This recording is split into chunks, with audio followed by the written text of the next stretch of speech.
Minu käes on Hella Tederi loominguga heliplaat Sul olgu au. Ja see on väga mitmes mõttes tähtis minu jaoks, sest et kontsertkoor, mida ma praegu juhatan, koos meie kammerkooriga Ka noorus võttis aastal 2014 meie kauaaegse segakoori käest üle laulupärandi, mida oli siis hoidnud kaua aega Hella Teder. Hella Teder on autor sellele samanimelisele laulule Sul olgu au ja see on siis see motolaul, mida me ka tähtsatel puhkudel laulame. Ma tulin Kaarlisse tööle juba 30 aastat tagasi ja ma ei tundnud enne seda Hella Tederit kuigi ma olin käinud kiriku koorijuhtide ja organistide kooris vahel harva laulmas, aga need korrad olid nii haruldased või nii harvad, et tegelikult me eriti tuttavad ei olnud. Hella oli väga mõjukas, väga huvitav ja natuke hirmuäratav noorele inimesele. Tema orelimäng oli fantastiline, ta oli suurepärane improviseerija. Ja nii nagu ma pärast kuulsin ja sain tunda tema elulugu, siis ta ju tegelikult tahtis õppida ka heliloomingut, aga selle tõttu, et ta oli kirikuga seotud, siis sõjajärgsetel aegadel see lihtsalt ei olnud võimalik. Tema orelimäng oli, nagu ma juba ütlesin, lihtsalt suurepärane, nii et sealt oli palju õppida. Lisaks sellele näpuosavusele ja improviseerimisele ka sellest, mismoodi ta käsitles orelit, kuidas ta registreeris koraale, ta mängis ju ka koraale peast, mis ei ole üldse tavaline. Ja seda tegelikult ei soovita mitte kellelegi, kellel ei ole suurepärane harmooniatunnetus ja improviseerimisanne, sest muidu lihtsalt need koraalide harmooniad lähevad ühekülgseks. Siis on sellisel juba parem võtta 4-häälne viisiraamat. Me koos töötasime siin Kaarli kirikus mitte väga kaua aega koos, aga hiljem on tulnud tema looming minu juurde mitmel puhul, kui meil on olnud tarvis valida kas siis Ka noorusele või kontsertkoorile laule. Ja muidugi väga tähtis oli selle plaadi tegemise aeg. Selle tõttu, et meil oli võimalus läbi laulda ja väga põhjalikult süveneda kõikidesse nendesse lauludesse, siis sai ka helilooja selle tõttu palju tuttavamaks ja võib öelda, et tema pärand või tema isiksus saadab mingis mõttes meid siiamaale, sest pidada nii kaua seda ühte konkreetset ametit siin Kaarli kirikus, seda ikka annab järgi teha. Hella Tederil oli väga hea haridus, sest tal oli muidugi perekondlik taust, et ta teadis, kuidas kirikus mängida ja mis teha, aga ta lõpetas teise maailmasõja ajal kirikumuusika osakonna ja see oli siis muusika, see oli Tallinna konservatooriumis avatud, seal oli väga palju õpilasi ja selleks ajaks oli lõpetanud juba kümneid väga hea haridusega organiste koorijuhte. Nii et muidugi tegelikult siis, kui sõda lõppes ja osad olid sunnitud läände põgenema või viidi vangi või ka olid ka tapetud, siis tegelikult muidugi pärast teist maailmasõda osa ju sunniti ka loobuma ametist. Nii et tegelikult see nõudis suurt julgust selles ametis jätkata nendel aastatel. Ja see on ju ikkagi märkimisväärne, et inimene tuleb sellest ajast niimoodi läbi sirge seljaga, kuigi teda painutatakse. Ja seda tahaks ka veel öelda, et kirikus ei ole sugugi lihtne töötada, mida võiks võib-olla vahel arvata.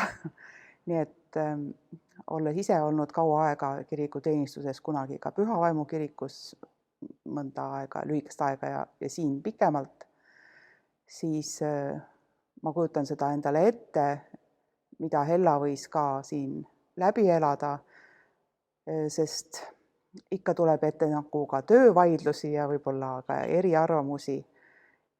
Ja seda võib öelda, et organist ei võida kunagi.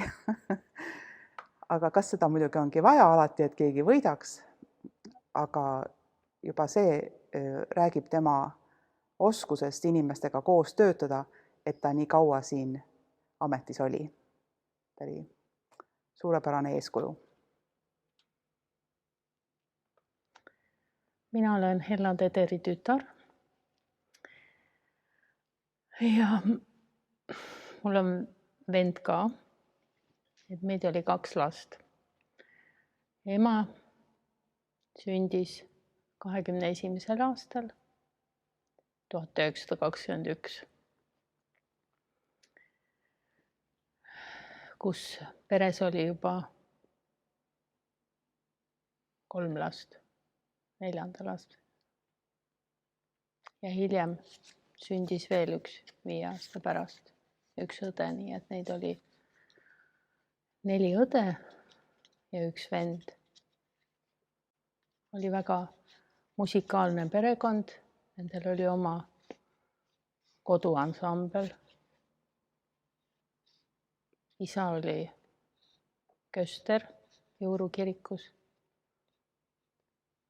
ja ema mängis ka orelit ja klaverit. Ja muidugi ema sai kodunt selle muusikaarmastuse ja ega see huvitas teda ka. Nii et ilmselt ka isa pani tähele, et ta oli võib-olla nendest tütartest kõige andekam. Nii et ta teda ikka küllalt palju sundis klaverit harjutama. Aga lõppkokkuvõttes talle see ikkagi meeldis ja küllalt varakult hakkas juba Jõuru kirikus orelit mängima, teenistusi mängima. Nad õppisid algselt Jõuru koolis ja alguses õpetas hoopis vanaisa neid kodus ise. Ja hiljem nad läksid Tallinnasse Nõmme gümnaasiumisse õppima. Ja siis ema hakkas Nõmme rahukirikus mängima orelit ja teenistusi. 1943. aastal suri nende isa ja samal aastal ka isegi samal kuul oktoobris ema ja isa abiellusid. Et vanaisa ütles surres, et pulmi ei ole vaja tema surma pärast ära jätta, kuna see oli juba nii-öelda planeeritud ja külalised kutsutud. 47. aastal hakkas isa siis Tallinna Kaarli kirikus teise pistkonna õpetajaks.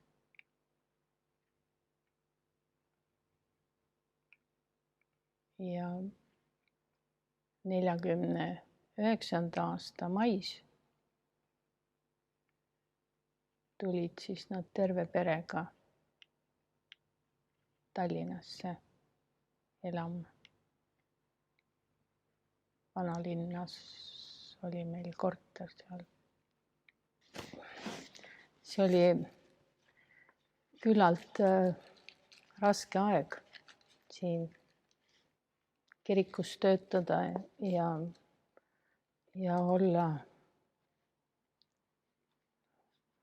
olla siin teenistuses ja nii-öelda saada seda mittetöist tulu, mille eest pidi pärast ränka tulumaksu maksma. Ja seoses sellega pidi ta minema kuskile tööle, et oma peret üleval hoida. tähendab, et ta töötas kirikus, siis ta ei saanud kuskile tööle ei muusikaõpetajana ega lasteaeda ega mitte kuskile. Ja siis oli ainuke võimalus. Koori kirikuvanem leidis talle ühe koha, mis oli siis vee- ja kanalisatsiooni trustis laohoidjana, kus ta pidi siis igasuguseid mutreid ja torusid, millest tal ei olnud õrna aimugi. Aga edasi, kuna ta oli kõigist rasketes võimalik läbi tulla, siis ta igal juhul lõpuks oli vee- ja kanalisatsiooni trusti varustusosakonna juhatajaga. Ja ühtlasi sai ta ka nädalavahetustel käia kirikus mängimas ja vahepeal ka töölt sai teenistusi käia mängimas. Nii et tol ajal oli ka laupäev veel tööpäev, et ega ema oli küllalt palju kogu aeg tööl. 47. aastal sündis neil esimene laps, vend Jaan. Ja mina sündisin 49. aastal veebruaris. Märtsis oli küüditamine. Ja neile anti ka teada, et ilmselt tullakse ka neid küüditama. Selleks, et lastega oli väga raske kuhugi minna, siis Sulasel oli hästi palju lapsi. Vend oli siis 1,5-aastane, see läks Sulase laste juurde. Aga mina olin nii väike, mind võeti metsa kaasa. Aga siis see oli väga külm talv ja ema ütles, et ikkagi väikse lapsega metsas oli raske. Ja et kas nad üldse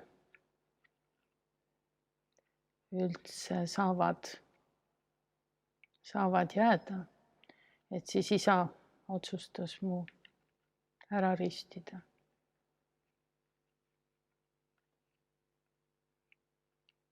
Ühes laudas. Ja siis see perenaine, see sai minu ristiemaks. Ja siis edasi järgmine päev, siis ta otsustas minna külla vaatama, et kas et kuidas on, kas need küüditajad on ära läinud. Ja siis ta oli minu kartulikotti pannud ja üle õla visanud. Sinna on vähemalt mingi, ma ei tea, ikka võib-olla mingi 300 meetrit või pool kilomeetrit sinna kirikuni, kus ta siis oli minu pannud kirikuaia peale ja siis läks vaatama, kuidas kiriklas on rahulik. Pärast tuli võttis siis minu ja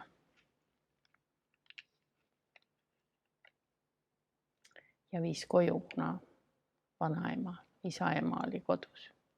Tema ütles, et tema ei lähe mitte kuskile, ei ühegi küüditaja eest ka mitte kuskile. Ta oli väga kange mulginaine. 54. aastal suri mul isa 41-aastasel.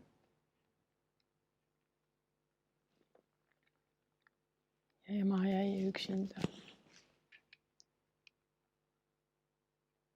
Siis me käisime alati emaga kaasas teenistustel või laulatustel või ema võttis meid ikka kaasa siia kirikusse, nii et see on nagu kodukirik, kus sai kogu aeg oldud.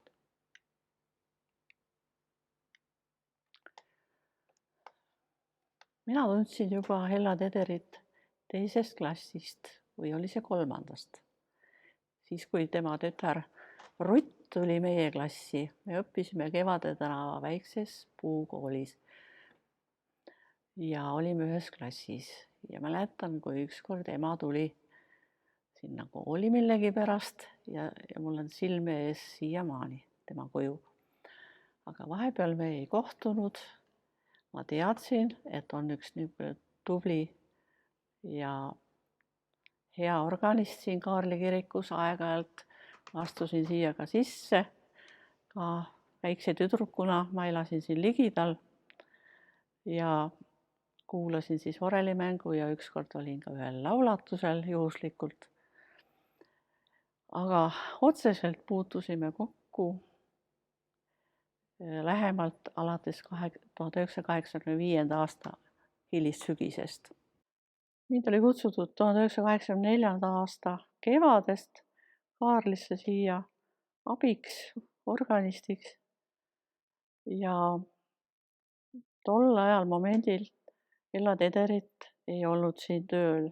Ta oli eelmise aasta lõpul jalaluu murdnud ja oli kodus ja siin oli veel mitmeid muid põhjuseid. Aga ta tuli tagasi 1985. aastal tööle ja ta tuli abiks organistina ja ka koorijuhina. Mina olin sellel ajal juba hakanud tegelema ka koguduse segakooriga ja siis me jätkasime koos seda tööd. Mina esialgu natukene pelgasin ka, et kuidas me hakkama saame, ma teadsin, et ta on niisugune tugev isiksus ja pikalt töötanud siin ja mina noor aga me saime väga hästi hakkama, me töötasime siin kiriku käärkambris, olid meil proovid, koor oli päris suur, nii et ühest otsast teise, nii et oli täidetud meie ruum, õhku õieti polnudki, pidasime aeg-ajalt ukse lahti ja harjutasime harmooniumiga. Ja mõnikord, mina käisin ka siis veel ilmalikul tööl. Laupäeviti mõnikord, kui olid siin talitused või harjutused, pidin tööl olema, siis tema siis tegi üksinda seda harjutust. Ja oli ka see aeg, kui Hella ema oli haige, ta oli tema juures ja ei saanud tema jälle tulla, aga saime väga hästi hakkama. Ja mäletan, ühel laupäeval, kui ma olin tööl, ta helistas mulle, et oli tulemas üks laulatus. Meil oli veel siin tööl Eevi Randma. Et kumb meist pidi mängima, ma olin nagu kokku leppinud, aga kummaga. Ja mõlemad tulid kohale. Et sina nüüd ütled, kumb mängib. Ta ütles, et mina võin vabalt koju minna, et ei ole sest midagi, et ma olen tulnud. Ja ma ütlesin, et kui sa võid, siis mine koju ja las see Eevi mängib. Ja see oli niisugune vastutulek või niisugune hästi meeldiv. See on mulle meelde jäänud. Ja nii see töö meil jätkus. Aga ta oli elus ka väga palju kirikutööd teinud ja organiseerinud. Ta õpetas ka tol ajal oli, kus õppisid ka vaimulikud ja kirikumuusikud, ei saanud ju kuskil õppida sellel nõukogude ajal. Siis oli see katsekomisjon, usuteaduse kõrgema katsekomisjoni juures oli ka muusikaosakond, kus õpetati organiste, seal olid üsna mitmed ka vaimulike abikaasad. Aga Ella oli seal koorijuhtimise ja oreliõpetajaks ja paljud tunnid olid siin ka Kaarli kiriku oreli peal. Ja tal tuli mõte siin 70 aastate lõpul, et miks ei võiks kirikus olla ka oma organistide koorijuhtide koori. Sest see vabariiklik koorijuhtide koor oli loodud ja see oli nagu natukene eeskujuks ja 1982 oligi ta selle koori põhiasutaja, seal olid teised ka veel, Johannes Kappel ja Hugo Lepõr. Ja see koor tegutseb tänapäevani. Ja ta oli seal 10 aastat peadirigendiks. Noored dirigendid said ka oma kätt proovida seal ja tema siis, seal oli ka oma komisjon ja koos temaga valiti see repertuaar ja õpiti ja noored dirigendid said siis ka harjutada ja nägid ka, kuidas tema juhatas. Mulle on väga meelde jäänud tema enda loomingust laul Kolgata. See on üks tema parim laul. Ja kuidas ta seda tegi. Ja kunagi lubas ta ka mul seda juhatada. Siis tuli 1989 tollane Otepää õpetaja Jüri Stepanov tuli heale mõttele, et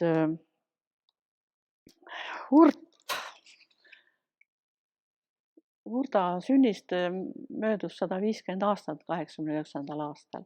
Et miks mitte ei võiks teha ühte laulupäeva. Ja tegi ettepanek kiriku valitsusele, et teeme laulupäeva. Ja siin on isegi buklett välja antud. Siin on repertuaar ja kes juhatasid ja kes seda organiseerisid. Ja Hella Teder oli ka selles komisjonis. Ja koos Lepturme ja Ilma Talvariga nad tekitasid ka selle esimest korda ka Vene aja lõpul trükitud noodi, siis oli just võimalik trükkida selleks laulupäevaks, sest Vene ajal ei saanud ju noote paljundada ega trükkida. Kõik põhiliselt kirjutati käsitsi. Või siis ka poeg Jaan, kes tegi fotokoopiaid nootidest, et koorile noote teha ja need on siiamaani mõned säilinud. Peapiiskop Kuno Pajula oli tookord, toetas väga seda üritust, olgugi et oli mitmed inimesed, kes kahtlesid selles ürituses, kas seda üldse saab läbi viia ja öeldi, et jätke ära. Aga õpetaja Stepanov oli ka väga julge mees ja muusikud muidugi olid julged alati. Meile tehti isegi koorijuhtidele, üldjuhtidele kostüümid ja meil läks väga hästi, meil oli mõeldud seal kuskil 800 lauljat. Need olid siis ainult segakoorid ja meie Kaarlist läks ka meie vana segakoor, kes oli loodud 1952 Hella Tederi poolt põhiliselt. Ja siis noortekoor oli meil. Sellest laulupäevast saime palju indu, sellepärast et see oli tõeliselt suur üritus, et 51 aastat vahepeal ei oldud üldse tohtinud laulda, väljas laulupäevi teha ega midagi taolist. Kõik, mis toimus, see toimus põhiliselt kirikuseinte vahel. Mul tuleb meelde üks seik, kui meil oli leeripüha. See oli kuskil 90. aastate algul. Ja segakoor oli üleval, proua Teder oli oreli taga, mina seisin tema kõrval ja tuli mälestusaeg ja piiskop Liinar Soone oli kantslis ja hakkab ütlema sõnu ette mälestuslauluks. Tolleks ajaks olid lauluraamatud peaaegu otsas, siis tuli sõnu ette öelda. Ja ütleb ühed nii võõrad sõnad ja Hella pöörab minu peale, mis viisi peal see on. Mina kuulen, mõtlesin, ma ei tea. Ruttu mõtlesin läbi, ma ei tea, mis viisi ma talle ütlesin. Ta pani kohe käed peale ja mängis. Need me ei jäänud häbisse. Kujutage ette, kui terve kirik oleks oodanud, mis sealt Turelist nüüd tuleb. Aga me pääsesime sellest häbist. Ja nii me töötasime edasi.